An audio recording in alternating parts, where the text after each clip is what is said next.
Welcome to the Profitable Farmer podcast, where we share stories and tips to help you run a better farming business and create your very own freedom farm. If you're looking to work smarter and not harder in your farm business, welcome. You're in the right place.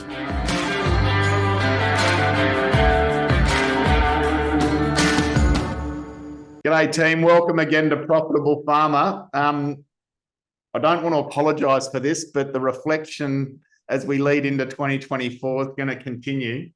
2 podcasts ago, I reflected on what is our purpose in life. I hope that was of interest. And then to have a chance to interview with Anna Mears in the last podcast, and reflect on just how bloody lucky are we really to be in Australia, and what amazing people Australia and this great country gets to turn out. I was reflecting further, and so joining the dots, I actually thought about the fact that Tran, our investment advisor from Freedom Trader, is one of the only refugees or recent refugees to Australia that I know. And so I've actually asked Terry to come and join me again for a bit more of an extension on that theme, just to explore a couple of concepts that I hope are of real value to you. Terry, it's always awesome to have you part of Profitable Farmer and tracking with us at Farm Owners Academy. And thank you for all the support you extend to so many of our farmers who are getting help from you and Freedom Trader around their off-farm investing. First question for you, Terry. Yes. How bloody lucky are we? It's easy for me to say, God, we're lucky to live in Australia. But as someone who has grown up outside of Australia and come to Australia at a young age, when you look at the country that we're lucky enough to live in, how does it compare and how lucky are we? And thank you for having me, Jeremy. There is no comparison. Like, I've obviously born in Vietnam, but raised here. And this is by far, and I've traveled the globe, and this is by far the best country on the planet that we can live in terms of everything that we provided, from healthcare to education to even the opportunities. Because even now, flying back to where I was born in Vietnam, and yes, that country has changed a lot in terms of, seeing a lot of industries now develop there, because, the Nikes, the Samsungs, they're opening factories there, etc., moving away from China. But then seeing them, even from where it used to be, and now, yes, it has improved, but even comparing that, there is no comparison. And recently I just came back from Bali, and touring through the rice paddies, taking photos of the locals and seeing how they live. And I was lucky enough to, on one of the local families, to ask me to actually be part of that, be part of the farming and actually help on the rice paddies. And I did that for a couple of hours, and geez, it was bloody hard work, very hot, and just like smacking those bushels against the basket and just getting all those grains out. And that was all manual labor. They had no machinery. So I know even Aussie farms, we've got machinery. They do not. They literally just use their hands and just manual labor work. So we are very, very lucky. I remember, Terry, I was 18 when I first went overseas to go and coach sport at a school in England. Had never been out of Australia, and a mate of mine jumped on the plane after harvest, and we landed in Hong Kong to stay with a friend of a friend's there. Yeah. And I think I worked out that in Hong Kong, there's 20,000 people to where we put 1 sheep. And I just distinctly remember just my overwhelm arriving into the hustle and bustle of Hong Kong. But I think about just the millions of kids growing up in high-rise apartments, and the intensity of their reality and their time on screens and those things, perhaps compared to, I guess, the space and the relative freedom and the joys that our kids get to enjoy as they come through growing up on farms and in regional and rural settings. I take your point. I just think we are just on so many levels. Our superstructures, our healthcare, our education system, the affluence that we all get to enjoy, the freedom that we get to have. It is pretty incredible, isn't it, compared to other countries? No, definitely. And if children are sort of complaining about, they don't get this or they don't get that, I always say one solution: send them to South Africa and literally see how their kids, and I've seen it firsthand, their kids work 2 hours to school by foot. And if they're lucky enough, there might be a ute that can pick them up, and they're all bundled into maybe 10, 15 of them. And I've seen that too, that they get that lift to the school. And when they come back, a lot of them can still come back by foot, and they even have to carry water back to their household as well on their on sort of on their heads and their shoulders. So, kids really shouldn't be complaining. These kids have smiley faces because they get to school, even though they have to walk 2 hours one way just to get to school. I was inspired by a mate of mine who's an accountant in Bendigo. Dino, if you're listening to this, mate, thank you for this. But he took his kids over to Africa when they were 7, 9 and 11. And they spent 6 weeks in a little village in Africa. And I meet his kids now 10 or 15 years later, and I can't help but think that that had a really pivotal effect on those kids, just helping them get a real appreciation for how so many in this world live. Jane and I got to go to Fiji last year, and we were in a little resort next to a village, and we got to know the villagers so intimately. About 45 of those kids put some clothes and shoes and their school books into a little plastic tub, like the chlorine buckets that we use for chlorine for our swimming pools. And on Monday morning, that's their suitcase, and they get trucked off to the other end of the island to go to primary school, age 5 through to 12. Barefooted, T-shirts, singlets, and off to school for the week. So they're being taken away from their mums and dads from age 5, and they're back home on a Friday night for the weekend. But don't have suitcases, don't have sneakers, don't have smartphones or any of that. But they were just the happiest and most beautiful people ever. And it was wonderful for our kids just to get to know these villages and get to know these kids. And it's so healthy, isn't it, that at an early age, and for all of us, that we have and get to keep that perspective around just how fortunate we are. Yes. Yeah. And I think that is actually very important, that kids are not just sheltered, they actually get to see the world or see a different perspective, and then they get their own perspective of life as well, and how lucky they are, and get that sort of appreciation of what they have already. Terry, you'd probably see some adults in their latter careers. They might come to you in financial hardship or feeling some financial duress, or maybe they're living in Sydney as pilots and they're, spending more than they're earning or whatever, like so many do. It seems to be part of our psychology or conditioning. Equally, I think we see a lot of farmers that are going through a tight season or an adjustment in commodity prices, or shit, we've just had 10 interest rate rises and we weren't expecting them, or whatever it is. And we see adults in their mid and later lives sort of scared and challenged and worrying about money and about what do you say to them? Those people who might have lost that perspective, if you like, and be in a moment as an adult where they're finding real financial duress and relative hardship. I think firstly is, like, for sure, like what you said, a lot of people sometimes do spend more than they own. And I think the first thing they need to take account of is where they are in life, what they're spending. Is it really making them truly happy or not? For example, knowing what, the couple of podcasts that you mentioned earlier about, their purpose in life, like what is it that they really want that makes them happy? And then from there, potentially cut back on certain things that they don't have to do, and not just do it because their peers or people around them do it, so to speak, and they're spending. Doesn't mean, someone gets a jet ski or a boat, you need to get one. Keeping up with the Joneses, someone does not need to do that. And then from there, takes a snapshot of, have that responsibility, and taking that snapshot of knowing exactly where they are, what they could cut back on, and then sort of almost like do a reset of their life, and then begin. It's never too late, because everybody still has time. Just get started, like reset, and then get started again. As in, what savings plan could I put away? Even if it's very minimal, it doesn't matter, because in the end, it's just creating that routine and that habit.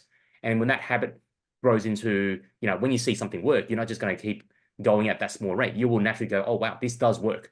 I want more of more of that same feeling. So then they'll go from, whether it's $50 a week or $100 a month, it doesn't matter. Then they'll go, yep, it's working. I'm going to find even more ways, either work a bit harder, some overtime here and there, but then get that, say, investment to even work even harder for them as well. And then have that get going. And when that happens, it's just compounding, or almost like a little snowflake rolling down the hill. And to your point, Terry, and we touched on this before this podcast, so many people say that they just don't have the time or the money to start investing off farm or outside of their day job. Yeah. We also know, I think deep down, that the best time to plant a tree is now or 10 years ago. I love that concept. And I think it's been described to me by a mentor as Parkinson's law, that says that our spending rises to our level of earning. That when we get a pay rise or we have a flush year in farming or whatever it is, that there's always stuff to spend our money on. Would you mind just speaking? I'll go back a step. What I reflect on, and I like the metaphor of a rose bush, that if you let a rose bush grow and you don't prune it regularly, it grows into a mess. I sort of feel like that as our income increases or as our earning increases, left unchecked, then our ability to spend what we make just grows and becomes a bit of a mess. I love that concept of once a year or every other year, prune hard like we do a rose bush. And I think it's really important to review every single cost, personal, business, and other, and go really hard to cut deeply and prune hard so that we can put a wedge in there and find money, surplus cash flow to be able to allocate to the planting of the tree and to investing. Would you comment on that? Yeah, I mean, it's what you said is correct. It's both money and time. So people say, "Oh, I don't have enough time," but BS. Like really, watch half an hour less of a TV show or something, or that 20 minutes, 30 minutes that will change your life. Like, why would you not do it? Like, it's just, if someone really doesn't want to do it, then so be it. But why would you not, if you know that the result will be that down a track? Like, it just doesn't make sense. Like, would you rather work, on an hourly rate, whatever you're making here, versus down a track when it compounds and you realize, oh, the hourly rate down a track, you don't see it now, but down a track, that hourly rate becomes thousands per hour, literally. Because every little tiny decision you make on pruning that portfolio, which I do every quarter, I prune the portfolio as well. It's like clean out what shouldn't be in there. So I'm always cleaning out. It's like, okay, this company's gone overvalued, we should sell down, or that company's no longer doing as well as I thought it would, prune it away, and then that reallocate that money to somewhere else, which can make a much higher return. So that pruning is always happening at least every quarter. And would I find a time to do it? Of course I would, because if I prune out that rubbish, that opportunity cost of not doing it is huge. So now every time I make that one decision is worth tens of thousands per decision. So why would you not do it? So I think, for someone just to take responsibility that, firstly, know exactly what is it you want. Do you want to keep on working as hard as you want, that you already are? Or sit back and realize, you can't, and this is what when I speak to a lot of farmers, they already have sort of maxed out on their labor. They can't work even harder anymore. So why continue doing that? And we all get older. One can only do so much hard work until your body gives up. And eventually you'll have to go the other route anyway. So let's do it young, when you're still capable and young. Work bloody hard, continue on, but make the most out of that money that you are making and get the best ROI, return on the investment, or return on the capital that you've got to make the most out of it. And a lot of farmers, I think, it's just they're so used to, I'll just draw, as like you said earlier too, Jeremy, previous call, a lot of farmers draw such a small salary just to make ends meet. Yet they've got this massive asset base, but why do that? Why not enjoy life as you're making the money? So then you're more inspired to keep on wanting to make more too, and not find this sort of living life a chore or a bore, so to speak. Speaking to your point, I feel like we've almost got 3 rose bushes that we need to prune. To your point, it's the time rose bush.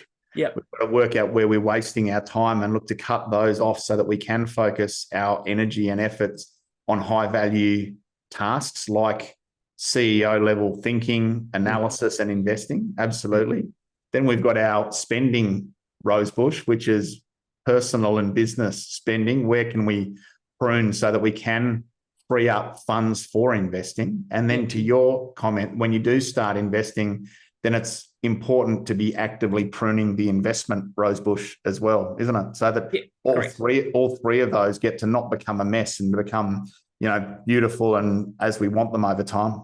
Yeah, correct. And if you do all those three pruning over time, what's going to happen is that, you don't want to spend to me, I think the mindset needs to be shifted where we don't spend the money that we work hard on. We spend the money that the portfolio that we've grown gives us, passive income, in other words. So we can get a portfolio to a certain level, and everybody's different. Everybody's passive income requirement is different, depending on how big their family, where they live, etc., what they want in life. But if you can spend that time and that pruning those rose bushes to get to that level, then the passive income eventually is going to throw off enough income that you are literally free. There is no need. You could step back from the hard labor, the hard work that you already do, because it never runs out, because you're not spending principal anymore. You're not spending that initial principal capital you've put in. You are only spending the interest or the dividends that it's throwing off. And that doesn't stop. That just keeps on going. And and toys and things should be bought from that instead.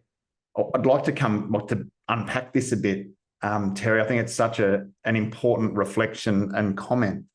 We talk about the entrepreneur ladder, and I might just sort of speak to that so we can build this as we go. But so many people, when we're employees, we trade time for money and we spend what we make. When we go to the next level of the entrepreneur ladder and become a business owner, we should get to a point where the business works and generates a profit for us that should allow us to live at that next level. The next level up, and I think this is what you're talking about, is when we have a business that generates profits where we can invest those profits and then live off the dividends of the investments. Correct. And holidays and even our salary and our toys and all those things are bought off the dividends of the investments we're making from the profits we're getting from our farms. Yes. Is that what you're alluding to there? Yes, exactly.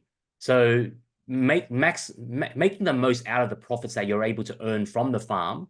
And I think a lot of farmers will just go, oh, okay, I've had a bumper year, and let's now think of how do I expand the farm even further.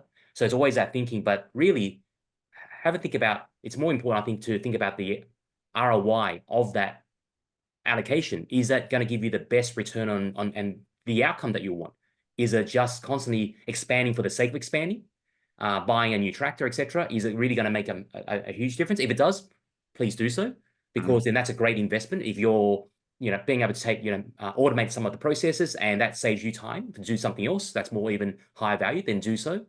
But don't do it just for the sake of doing it and not thinking about it, because then that money, if it went somewhere else, it's an opportunity cost that it could actually generate passive income as well. So maximizing the profits you have and really thinking hard of, every time you make $1, where could it go to maximize my life and maximize the profits on that profit, is what I'm saying.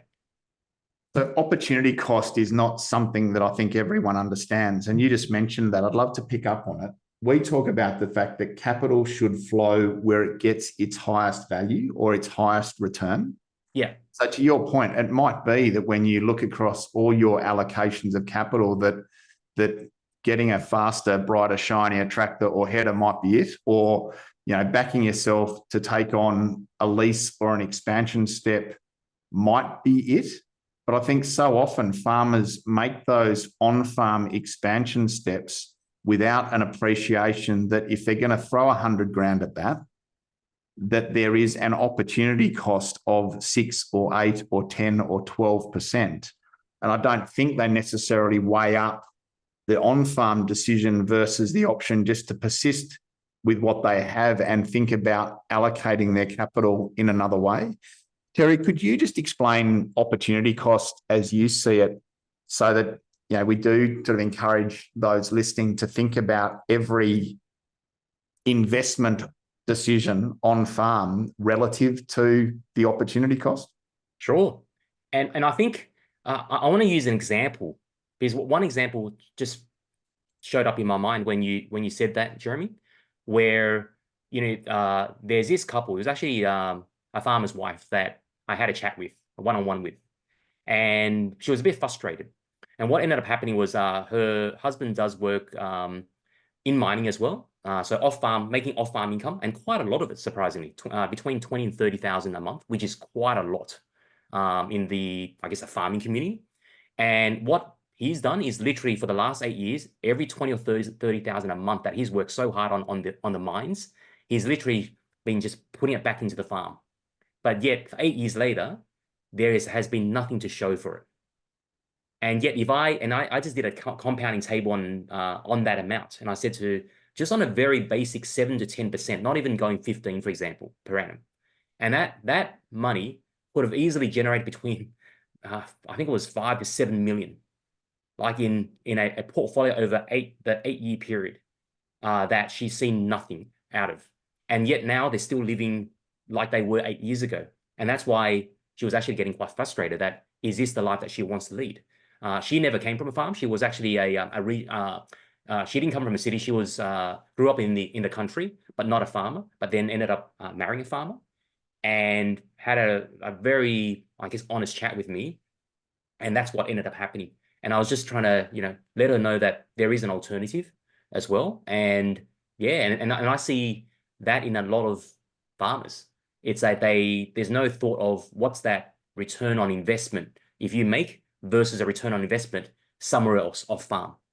That ultimately, what is it that they wanted? Was it to expand the farm for the sake of expanding the farm, or was it to grow a farm enough for it to be self-sustaining and reaping the profits down a track? But they never really had a clue. There was no real plan. It was just expansion because they see other farmers expanding, so they just do it, so to speak. Yeah.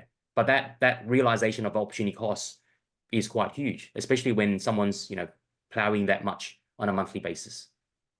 Yep, I think it's a really important point. And just to be accurate with it, do you think 8% a reasonable figure to think about when we think about opportunity cost? Sure, that's sort of the minimum, I think, because you could easily put your money in a passive income fund, like an ETF, exchange traded fund, or index fund, and that would probably in the long run between 6 and 8%. So let's say 7%.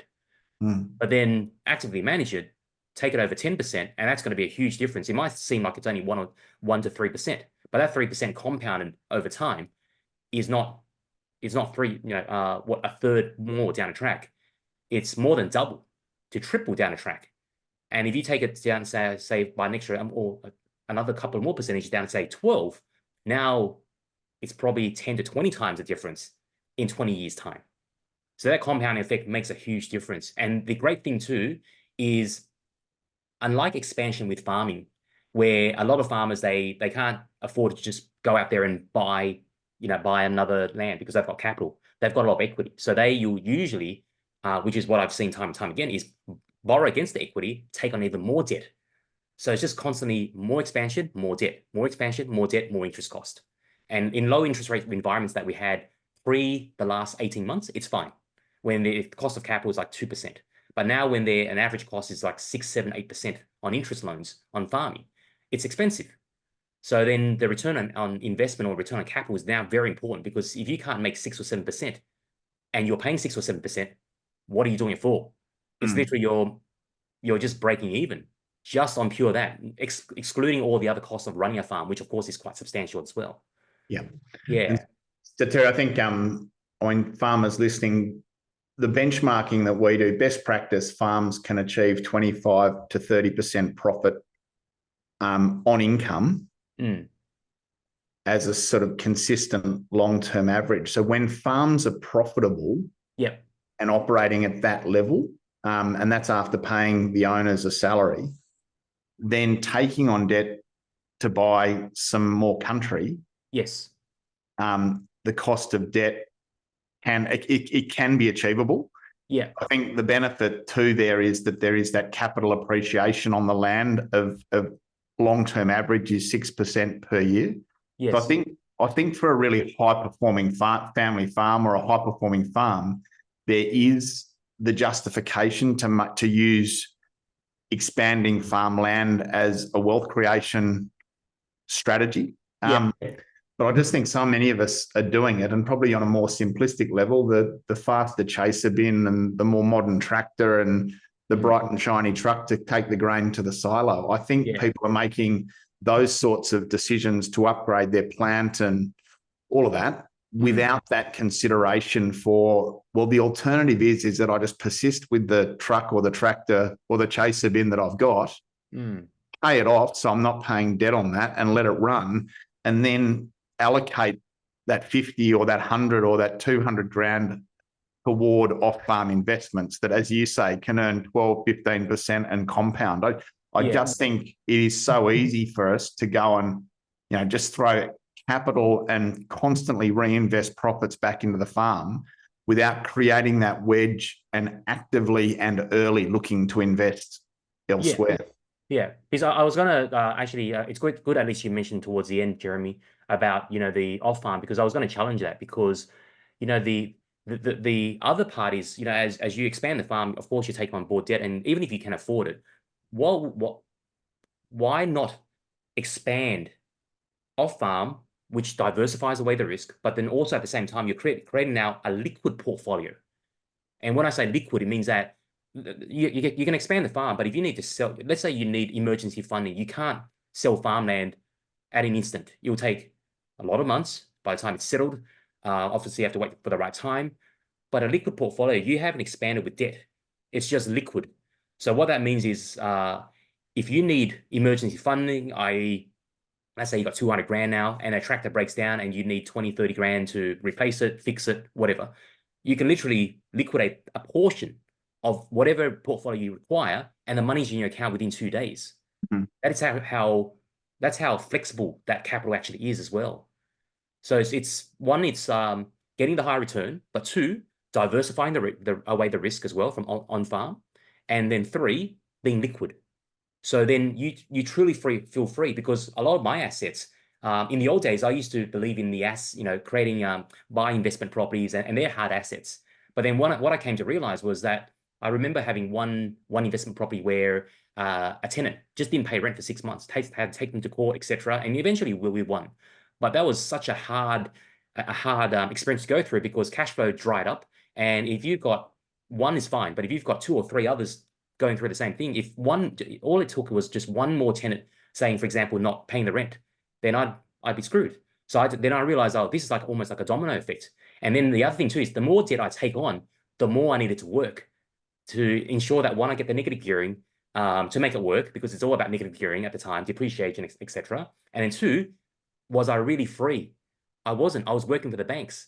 Did I really own those assets? No, the banks own me. So the moment I don't pay an interest, the bank will take back the asset. So I am actually never free. So I need to always work and work and work and grind harder.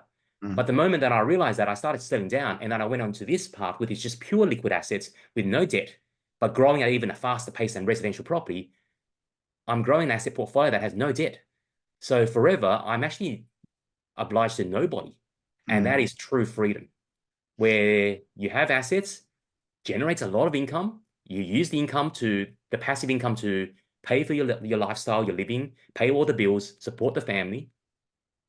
And and you're obliged to nobody. And I think that's true freedom.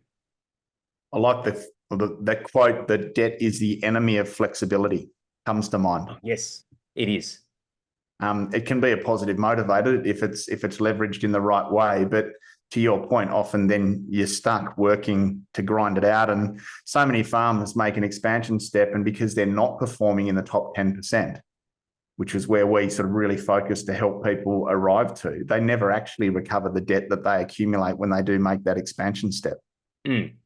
Yeah. And the opportunity cost of that over 20 or 30 years of grinding it out to try and recover the debt, maybe if they had that allocated capital to off-farm investments and let that accumulate and compound, maybe over 15 or 20 years, that could have been a far easier and less stressful journey for them.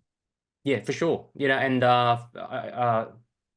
with all the farmers I've spoken to, not one has ever said to me that farming is a low-risk business.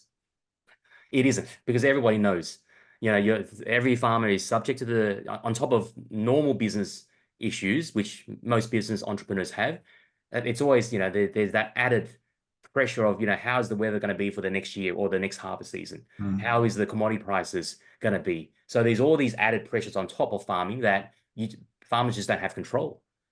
Yeah, compared to an accounting firm or a physiotherapy practice or a law firm, for example, where they're trading time for money and they get paid today for their work they did today. There's less risk, I think, in those. I think you're right. There's different risks, but I often say that farming is one of the most complex and dynamic entrepreneurial pursuits that you can choose, and it's very complex. And then you overlay the family element, where we're doing business with our families and we're trying to live on farm, and we sleep and breathe the businesses that we live on, our businesses. So there's just so many layers of complexity.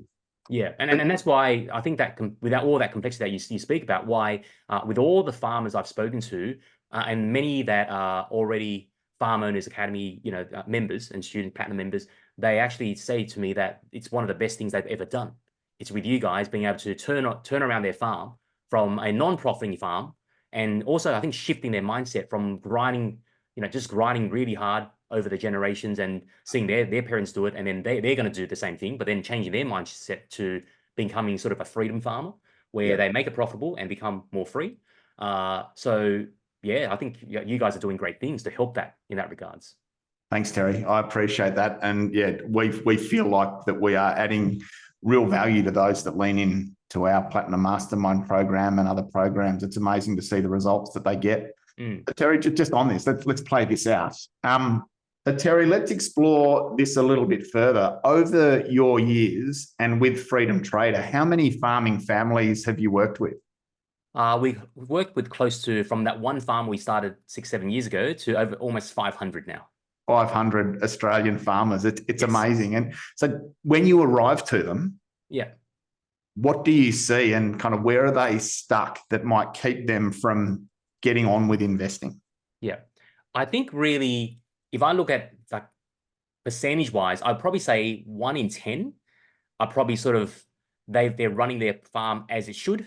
And generally, funny enough, they generally have it right because it's been with you guys. So they've actually got the right mindset. They've got all the structures in place, the planning, the finance, etc.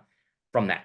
But then the other sort of 90% generally always, time and time again, same issues. So their main thing is that their mindset's always been towards, how do I ensure that I've got succession planning? So it's always that, first and foremost. Then they always have the issue where they're working too bloody hard on the farm, and they know that their bodies are breaking, and they know they need to pull back, but they can't. And the reason why they can't is the other problem. They've sometimes got too much debt because they've either taken on board the family farm, taken more debt to pay their parents out so they can fund their parents' retirement because that succession planning was never done properly, or they take on more debt so they can expand for the sake of expanding, like what we said earlier, without thinking about the cost of capital. And then the other thing too is a lot of them, funny enough, up to this day, which I still don't understand why, and they're not, funny enough, they're not with you guys. They don't pay themselves a salary. So they always say, so I ask them, so how much of a salary do you guys pay yourselves? And they always say, we just draw what we need from the farm. Typical response. And I'm like, why?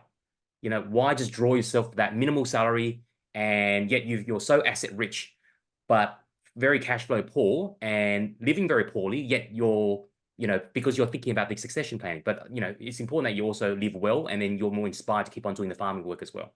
The other thing too is I think time, where, again, working too hard, but then finding that they've got no time to do anything else, either time to invest or even time with the family as well. So I think it's really important that every farmer out there needs to ensure that they've also got time for the family, time for the spouse, the partner, to ensure that the family unit stays intact and they're enjoying that whole process while they're farming. Yeah, so I think they're the typical things that I see, and that last, I think that the biggest one is a mindset shift of sort of working hard. Yes, you want to do that, but a lot of them just don't have that mindset of I guess it's not just a mindset. I think they've never been exposed to something else, so they don't know what's actually out there. So where I see my job is I just want to help them, expose them to there's this other route as well that you can take if you want to. And then we explore that route, and I show them what's the potential of that route, and not going, in a big way yet, just slowly tipping their toes in and getting used to that route. And then over time, they see the results, and then they then expand that side of things, the off-farm side as well. It's consistent for us, Terry, totally. That farmers we start with, they're working huge hours. They're tipping all the money that they have back into the business. They're not necessarily paying themselves well, burned out, not thinking about the cost of capital and allocating in balance off farm versus on farm. But to your point, their mindset isn't perhaps where it needs to be. They've got the mindset of the technician rather than the mindset of the investor. And I actually think, and speaking to Anna Mears in my last podcast, how much work did she have to do on her mindset as well as her physical ability to be able to perform at the highest level? I think farmers are so focused technically and so focused on just doing a better job, like Anna Mears was trying to do better cycling, that so many of us as farmers haven't been exposed to the mindset piece, the entrepreneur mindset, the personal development journey. But there's this real concept that I think we don't necessarily have exposure to that I want to explore with you now around the mindset toward money. We've all got a relationship with money, but often we inherit that relationship that we have with money from our parents and our grandparents. And if left unchecked, it can just be our mindset around money that keeps us from succeeding. Would you agree? Definitely, for sure. And I was going the sort of the wrong path as well when I grew up, because I saw my mum when obviously we came as refugees, had nothing, and she was a single mum because my father unluckily passed away on our journey here. And just seeing her have two jobs, it was just grinding, working hard. And I think at that time she actually needed to, because she was obviously trying to support both herself and I. I was only 2 or 3 at the time, and also having to send money back to the family in Vietnam to support them until they until they also came to the country almost a decade later. And then I was just always told to be, I guess, the typical Asian parent. Work hard, make sure you do well in school. That's a must. And then if you can, try to become a lawyer or a optometrist or a doctor. That was a path typical Asian mums always wanted the kids to have, because you'll be respected and you'll earn a lot of money. That was it. So that was sort of my journey. But again, then I said to mum, I'm actually not interested in being a doctor, etc. It's just not my jam. So I ended up doing a business degree, but I was still in that same mindset of, okay, I go to university, I did well, I got up my good grades, I tried to become a distinction student, and lucky enough, I did get picked up by the NAB at the time, and I was on their corporate accelerated program for basically a three-year stint that they wanted to accelerate me very fast, going through all the ranks. So from literally going to a branch, learning how to be a teller, then managing the tellers, and then going to lending, business lending, the private lending, etc. And their goal for me was become state manager down the track in sort of 5 to 10 year down track. Yeah, and I did that, but ended up worked too bloody hard, and I ended up collapsing one day. Just out of the blue, I just collapsed, and I didn't know why. But then I took it with a grain of salt. I said, it's fine, and I kept on going again. And I'm talking about 80-hour weeks to sort of meet the expectations of management, and also meet my expectations of my mum as well. That I was doing a good job as a son, being able to sort of accelerate in a career, so to speak.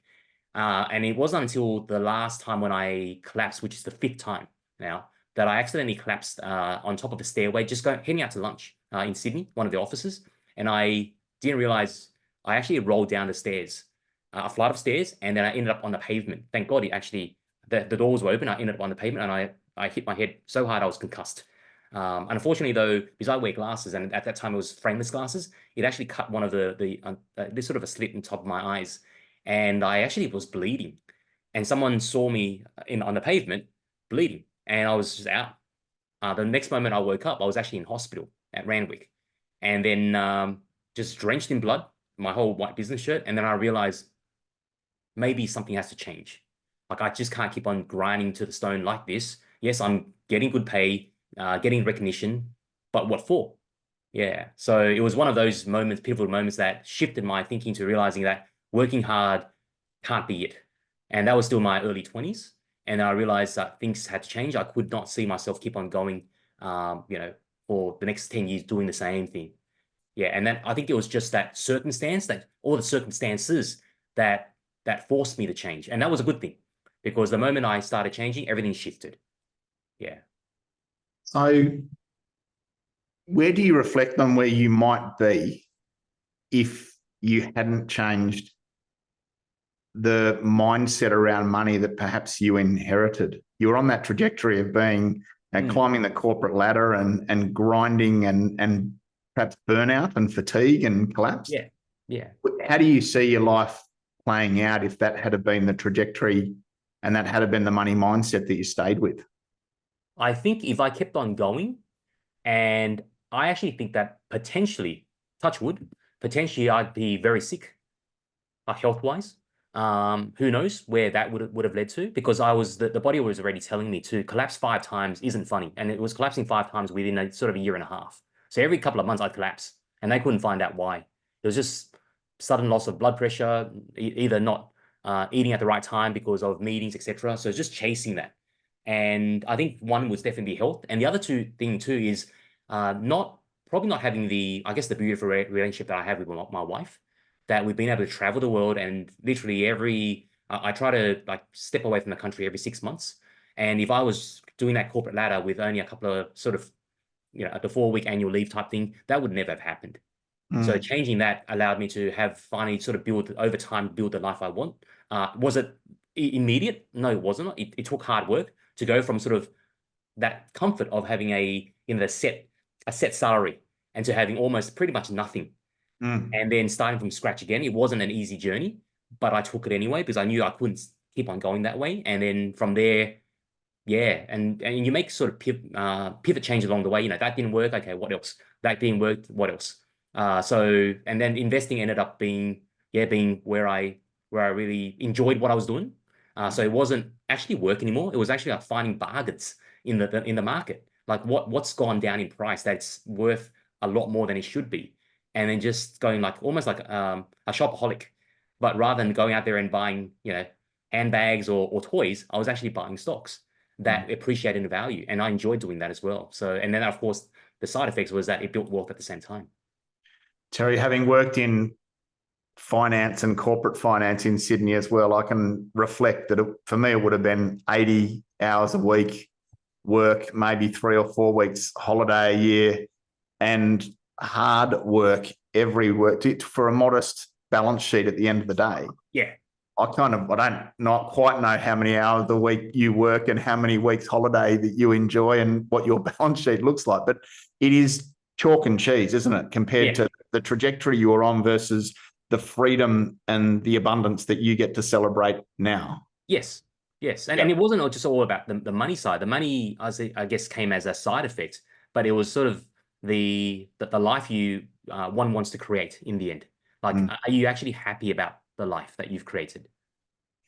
So, Terry, how do you describe your mindset toward money now? And if you could spend some time just reflecting on that, and how's that changed from then? It's definitely changed a lot. Money to me, I see it as nothing but a tool to create the life that you want. Whether it's obviously firstly living a good life for yourself, and everybody's different here. For myself, I love travel and adventures. I'm not a materialistic guy. I don't go out there and buy flash things. It's just not me. But for some other people, it might be, and that's fine. But for me, it's just experiencing life and being able to travel freely and not having to think about budgeting, etc. So if I just go, I just go. Whatever it may be, we just go and do it. So that's definitely changed. The other thing too is that I think that it's important that if you have the mindset of making the capital that works for you, and then the money generates money, so then you're spending on your passive income.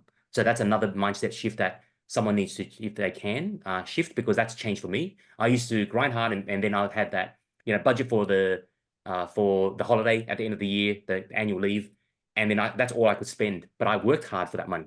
I never actually thought about spending the money I made from the money that the money makes. It's instead. So that's another big shift as well.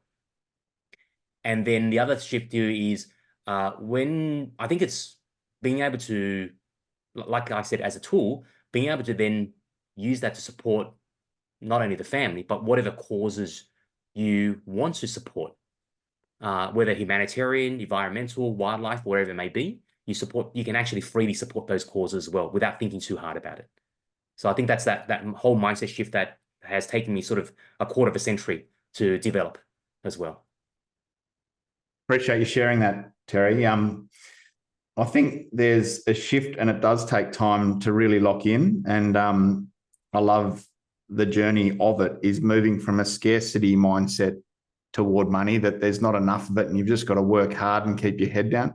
You mentioned that kind of Asian thinking, if you like, toward career and money. But I think the Aussie mindset and thinking around money is that, you know, it doesn't grow on trees. It's hard to come by. Even the earning of it is outside of our control. So if we don't take risks and we keep our head down and we just crack on, that at some point good things will come. And you know, that's one mindset. I know my old man and my mum, and I mean this completely respectfully, inherited our family farm, but I feel like they had a very conservative approach towards their attitude toward money, and their focus was on not losing the inheritance rather than making meaningful growth decisions and backing themselves in entrepreneurship. Yeah. And I think perhaps what I'm learning is that you can change your relationship with money. You can, look to use it as that tool to give you what you want in life and to help you achieve what it is that you want. Yes, correct. And you know, you said money doesn't grow on trees. It actually does if you sort of plant a real good money tree, and it actually does grow over time if you plant it right. And that tree that you've planted, that money tree you've planted, will grow and become stronger and stronger, and it's just going to feed you for life if you just get started and do it as early as you can.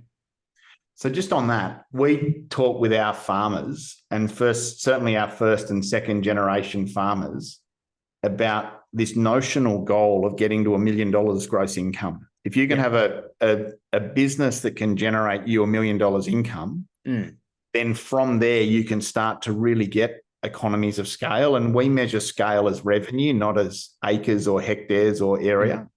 That gives you the bandwidth to perhaps employ someone and get some time leverage, and you start looking to get efficiencies in your enterprises so that you can start driving profits and creating free cash flow. Yeah.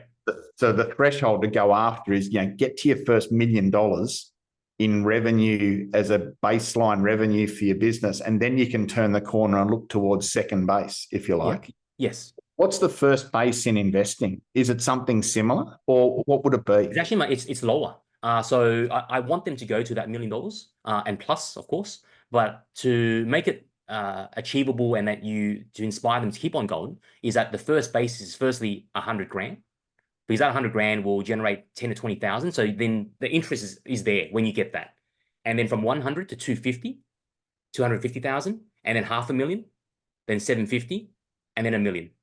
So if you're just going sort of reverse engineer again, the returns with half of being dividends and half of being capital growth, and let's say we do say 15-20%, that say $500,000 is now generating what, 75 to 100 grand worth of income and capital growth on $500,000. And then if you take to $1 million now, it's between sort of 100,000, 200,000 per year in income and capital growth. So that's a lot. And most families really, if that's that's all they have, that is enough to give them a lot of freedom where they don't have to think about money as much as they already currently are as well, because it pays the bills, pays most of the bills, puts food on the table, and really can take care of the family already on that. So this becomes a pretty cool roadmap, that if I'm starting out, or I'm second generation or third generation in farming, that my first milestone is to get to $1 million revenue in the farm. Yeah. when I get there, I should be paying myself a decent wage, maybe employing some people to get some leverage, generating a 15 to 25% profit, you know, as an average over 10 years. Some of that profit then should be able to be invested to then go after that first milestone of $100,000 invested off farm. Yes. And then if we can let that business run, that farm business run and do that consistently, then we've got to go after getting $500,000 invested off farm. What's really interesting in that is that then the dividends of 75 grand, as you talk about, from that $500,000 invested off farm, should at that point that stay in our investment portfolio and be reinvested so that it accumulates? Or is it okay to call on that to replace our wage? I firmly believe if you can reinvest it and get to the $1 million, if you really need to, yeah, you can call on it. But I think that for me, I call it the threshold is exactly the number you've actually tipped on, which is the $1 million range. And once you have that, then now it can be quite free. Where I'd say still, if you can, don't draw the entire growth that you've got. Draw, say, half of it, and let half of it still keep on growing as well. Yeah, cracking. And as you say, in a pinch year, a drought or a flood or whatever, there would be nothing wrong with taking the dividends from those investments to supporting farm cash flow in the occasional year where it's needed. Exactly. Because that's ultimately what this thing is all about as well. It's not just think about the future lifestyle, but the issues I also come across, I've just almost forgotten, is that a lot of the farmers, that what they want is, like you said, is the bumpy seasons. So sort of to smooth out that bumpy season, and that's what that off-farm portfolio should be providing.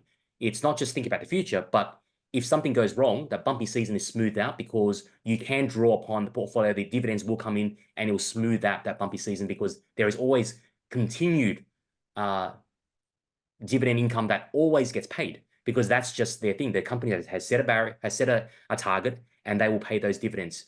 Either 6 months in Australian shares, every 6 months they pay that, or in United States, in America, they pay it every quarter. So there are farm management deposits, which is a sort of a structure that helps farmers allocate windfall profits and tax effectively have those come back to them in those leaner years. But absolutely, we should be thinking about our investment portfolio being that release valve in those tighter seasons. Yeah. Harry, a lot of people that are making profits steer a whole host of their profits into super because it's tax effective, a self-managed super fund or other. What would your comment be about doing that? And it's tax effective perhaps to do it, but then we don't have access to that money until we retire. Yes. Compared to not investing in super and wearing the tax and then having that portfolio available to call on in a tight year. Yeah. Do you have a view on investing out of our super funds? Yeah, for sure. I mean, a lot of our farmers, after about 1.5 years, 2 years, they get confident enough that they trust the system I've shown them, and they actually set up a self-managed super as well. A lot of them actually don't have one. They've got super, but it's sort of managed by somebody else. So if you've got control over your super, I think super is one of the, like you said, the best tax effective vehicle. And that's really all it is, a tax effective vehicle for you to plan out for your retirement. So that's one thing, but I think it should be a balance of having two sides. One is the super is long-term, and it depends on also, where you are in life in terms of age. So if you're going close to retirement, you're in your late 50s and you've got access in 5 or 6 years time, then by all means, pump super, like add more into super. But if you've got no, you're still 20, 30 years away from retirement, being a younger farmer, then yes, still do super for sure. But also at the same time, ensure that you've got off farm as well, then, because that's the lifestyle you want to create. Because like you said, you can't access that until the next 20, 30 years. Why sort of limit yourself from having a good life until down a track? So have the flexibility to do both if you can. Pay tax and get on with life. Yeah, of course. Yeah. I mean, and find ways to structure it. It doesn't mean that you invest it, for example, in your own name. you could have an investment bank company under a corporate structure and Yep. then pay much lower tax under that corporate structure as well. So when the time comes, it's a good problem. Speak to your accountant and they'll find ways to actually, legally reduce tax, but still be able to grow. And I mean, we live in, like we said, right? We live in a lucky country. We pay our taxes. That's why we have this great life that we've got. But however, still try, help yourself by minimizing it where you can, and then have that structure to invest as well. Yep. No, great comments. I want to come back to a comment we made before about farmers not paying themselves what they're worth. If I was to want a farm manager replacing me on our farm, I would need to pay a good, high-quality farm manager with my skill set, probably 140 grand a year, plus a flash house, plus phone, plus a flash ute, plus free meat and a whole lot of other farm benefits. The package being, in the order of 180 to 200 grand. And to be honest, if I was to go and work off farm in an accounting firm or a financial planning firm, or that's about what the going rate would be for a senior member of an off-farm firm. Yet, and I know you see this as well, Terry, we've spoken a lot about this. We see farmers, as you say, just drawing what they need, which might be 40, 50, 60, 70 grand a year, living in a house that hasn't been repaired, driving an old ute. They're asset rich, but they're not paying themselves first. Would you mind speaking to that? I'm going to preface this if I can, is that accountants and lawyers and financial planners don't do it. They don't take half a wage and then invest the profits back into their accounting firms. They pay themselves well and then put pressure on their business to perform. I would love to see our farming families paying themselves at least the commercial wage that I've talked about for the risk and the work that they take on, and then putting pressure back on their farm to have it work for them and deliver a profit over and above what a commercial wage would be. What's your comment there? For sure. I think that paying yourself first is important, because one, you then allow yourself to, like we've been talking about, live a good, proper life without feeling poor, so to speak, even though you're not poor because of the assets you've got.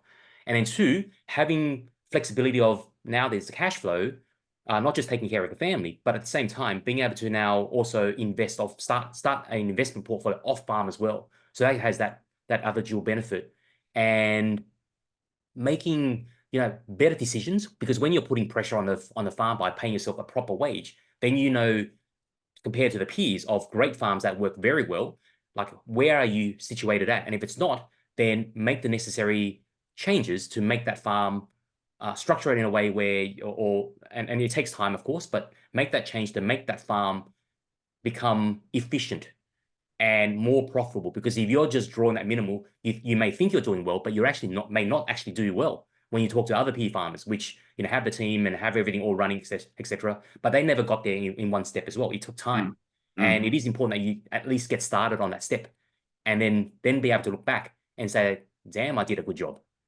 because I finally paid myself a proper wage and I could support the family properly as well." So you're getting wealthy, thinking about the future. That's one thing, but also at the same time, you're not sacrificing the present and not living a life in the present too, where not only you sacrifice for sure, but don't forget there's a family behind you that is also having to sacrifice that too. You don't want that. So why not have the best of both worlds? Yep. I think we feel good about ourselves when we're providing at a level that we can feel proud of.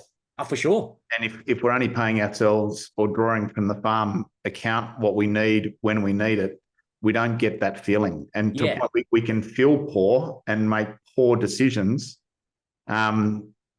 even though we're actually incredibly fortunate and incredibly wealthy as farmers.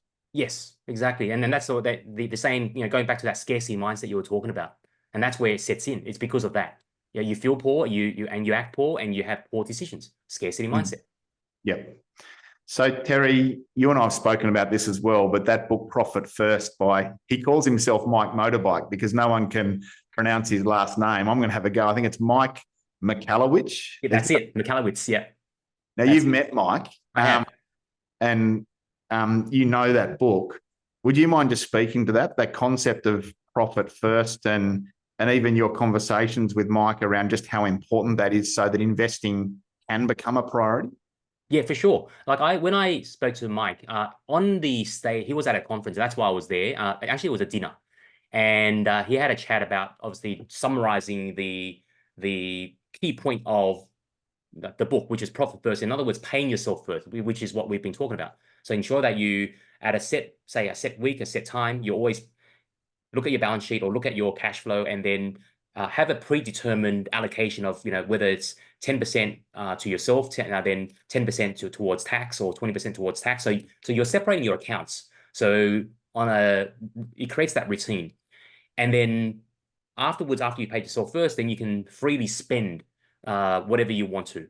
And I actually challenged Mike, because I thought, oh, what a lot of businesses thought was that they pay themselves first, and then they go out there and then they buy the toys and do the expansion, etc. But when I asked him privately, he said, no, that's the second step. Is that, and he did it too. It's like, he obviously runs a successful business. He pays himself first, but he actually invests that profit to make more money, and he's doing the same thing.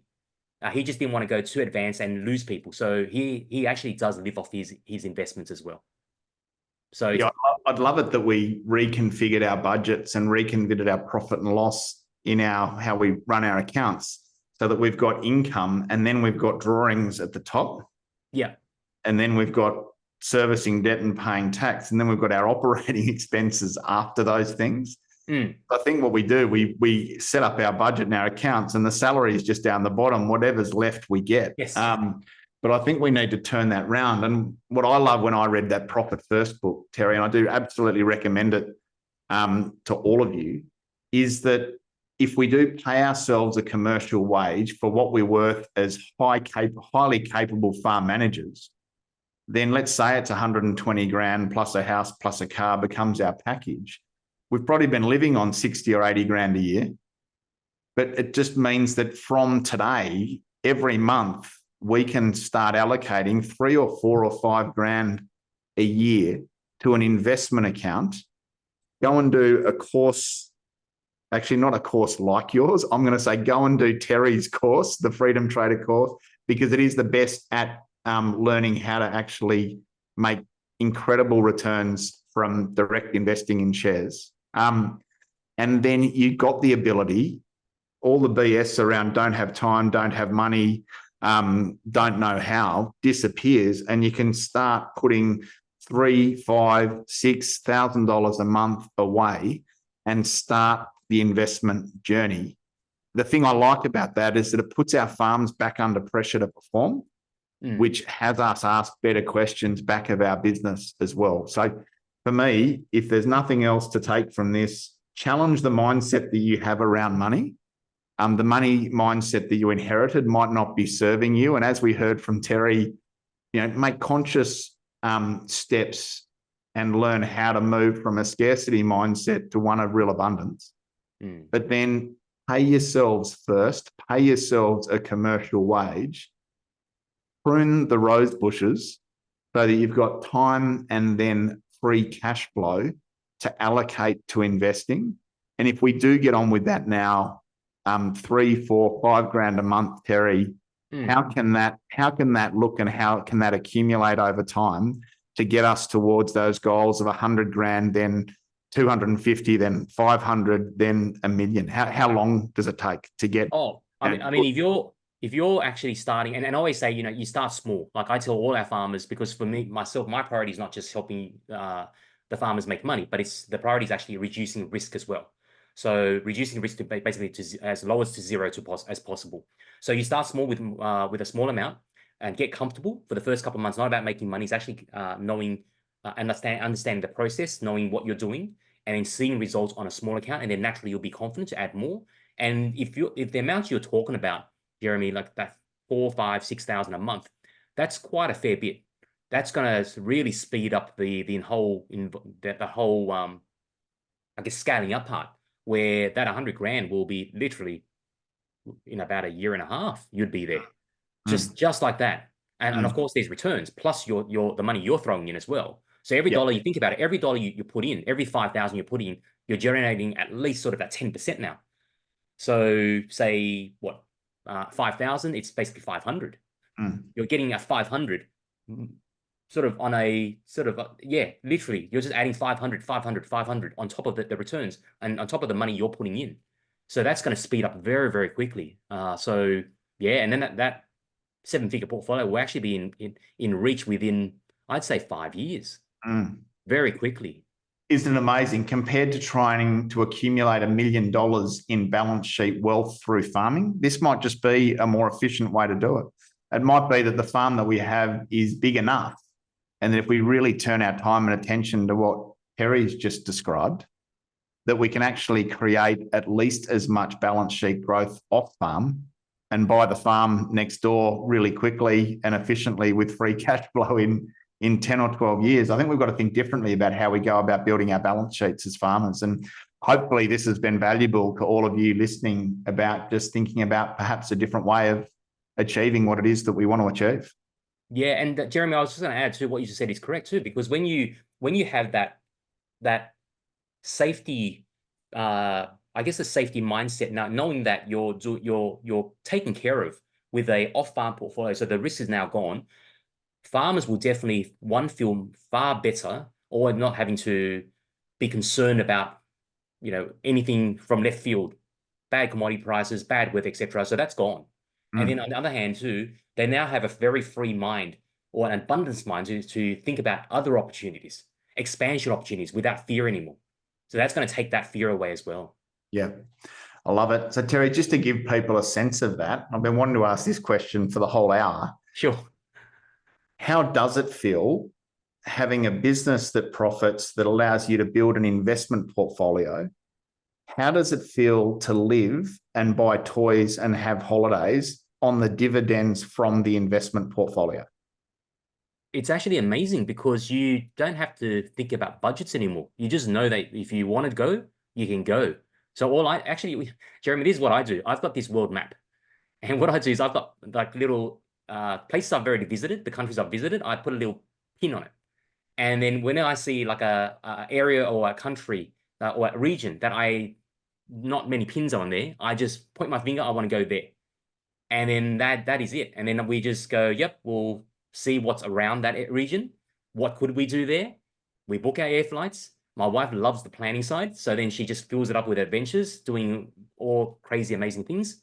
And then we just fly off and we just do it. So, and then we come back. And the great thing too is when you do those type of adventures, it's one thing to have a holiday, but when you come back, you feel refreshed. Like, this is what you're working for. This is inspiring. So then you actually work harder and you feel happy when you're working too.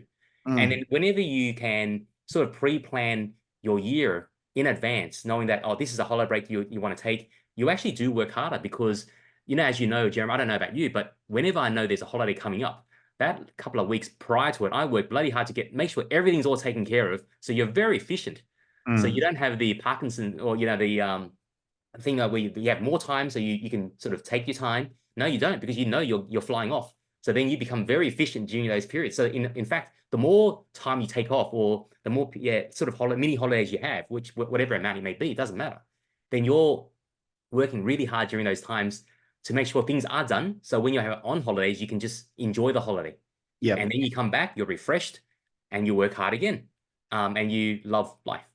So Terry, how much more impactful is the reduced amount of time you apply to your business and investing now compared to when you were doing 60 or 80-hour grinds? Oh, far out. Night and day. 80 hours would be easily my 3 weeks now. Yeah. Yeah, no, it's most of my time, we're not even on the investing front. It's when something is systemized, and I'm so used to it. It's almost like like when you start off, you use checklists and stuff, but then it becomes like a inherent skill, like almost like riding a bike. It's just, you just know what to do when you get on a bike. So when I look at something on a screen, I already know whether yes, it's or no, should I even further do some research. But on average, it's like 20, 30 minutes a day once it's systemized. So that the investing time is seriously about 2 to 3 hours a week at the most. So that there's hardly any time on investing. Where I'm actually spending most of my time is think about how better to, improve the process of teaching, of making sure things are more, easy to understand. So always improving that side of things. So I'm doing a lot of the higher level thinking rather than the actual grind itself now. Thanks for sharing that, Terry, and appreciate your sort of sharing a bit more of your personal journey and your investing journey with us today. One of the catch cries to the Profitable Farmer podcast and the Farm Owners Academy is about working smarter, not harder. Yeah. And I hope that this conversation today and for our listeners has kind of challenged us all to think about how we apply that concept of working smarter, not harder to our realities. So if you are working huge hours and you're not paying yourself enough and you're not seeing your family enough and you're not seeing your friends enough and you're not playing golf or water skiing or fishing or doing the things you love enough, then doing the same thing over and again and expecting a different result is the definition of insanity. Sometimes we've got to slow down, prune those rose bushes, really do that deep reflection on our current reality, as Terry did after he collapsed down the stairs as a banker, and think critically about how we can make a meaningful shift. And Terry, I think you are such a great example of someone who got off the treadmill, who thought deeply about backing themselves to take an entrepreneur journey, get the skills and the people around you that you need, and have now created a freedom lifestyle through investing that other people, can be inspired around pursuing. So as I say, thank you so much for sharing your reflections on how you've achieved that. But also, again, congratulations on all you do with Freedom Trader in helping others achieve their definition of freedom through off-farm investing. It's awesome that we get to track with you, Farm Owners Academy, kind of partnering with Freedom Trader to make this happen. But the results that Greg and Sam and Tracy and our team see with our members who are investing and learning how to invest with you is significant. So thank you, mate, for your time today, and thank you for all you're doing to support our community. No, thank you, Jeremy. Always a pleasure to be on here, and hopefully, our little chat today does inspire others to, finally, slow down to speed up. Is that thing I always say, and really, shift that mindset if you have never thought about it as well, and just get started in the end. Love it, Terry. Thanks for your time, mate. Great to connect, and we'll look forward to having you on again in a couple of months. All right. Thanks, Jerry. Talk soon. So often, Terry and I talk about inflation rates and interest rates and commodity prices and, stock prices and how to get rich through investing. It's really nice to actually stop and sit back with Terry and reflect on his entrepreneurial and investment journey and to reflect on how his mindset has had to change in order to create the abundance that he now gets to enjoy. As I said, a really good example. We recommend Terry and the Freedom Trader program highly for people wanting to complement their on-farm efforts with creating off-farm wealth. Terry has a webinar that we endorse exclusively to our FOA and broader farming community coming up in early March. So it'll be at 7:20 for 7:30 on Tuesday, the 5th of March. I'll put details for registering for that webinar in the written intro to this podcast and in the PS to this podcast. So recommend that for any of you, no matter where you're at in your farm journey, encourage you to listen to that webinar and consider how you can make a start toward building out your off-farm investment wealth through a partnership or an alliance with Terry and the Freedom Trader. Thank you, everyone. Again, take care, speak soon, and look forward to our next session. Bye for now.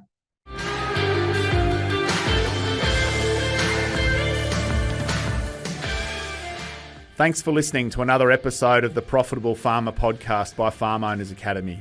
If you're new to this show, be sure to follow us. If you've been a long-time listener, let your friends know about us or come continue the conversation in the Profitable Farmer Facebook group. All the best as you grow your business and create your freedom farm. Until next time, keep being incredible.